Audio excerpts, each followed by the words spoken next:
So if you see here, conditional modifier, I will check, I will put it here. Back to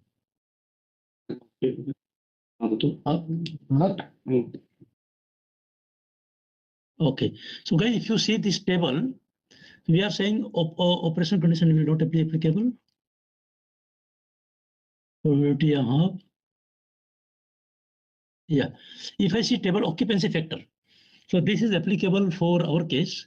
Number one is saying personals are in the area for less than 10% of time. That means if I am working for 12 hours, I am not there in the plant more than 1.2 hours. And second is personal are in the area greater than 10% of time. That means if Ananta is, we go with Ananta's opinion, so 33%, that means it is a 10%, more than 10%. That means mortality. Yeah. Right? Yeah. So guys, so greater than 10%? No, I will. If you agree with this one, then I have to define this criteria in the rule set. Let us define this criteria. Personals are present in the area greater than 10%. Let me see if I have something. Yeah. So guys, in the operation occurs more than 10% of time. So this is one. So I'm taking one, means this is a certain, and this is none here.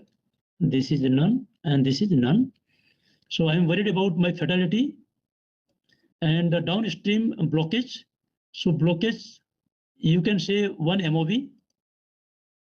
You can say any BPCS, any MOV, any valve closed, any valve closed, MOV. So MOV is a BPCS. I would say here is BPCS loop, 0.1, and everyone none. If you consider this, what is IPL? 70% of flow path monitoring in IMPS, in MPS, downstream, all valves will initiate ESD2. Yes. So guys, this is very good safeguard. If there is some blockage, if the flow is less than 70%, all, and it will initiate ESD2. Yes. ESD2 means, what is the SIS level? This is SIL 1. I would consider minimum SIL 1. And PSDH, this PSDH will not come into the picture because this is the same PSDH 02. So I will remove it.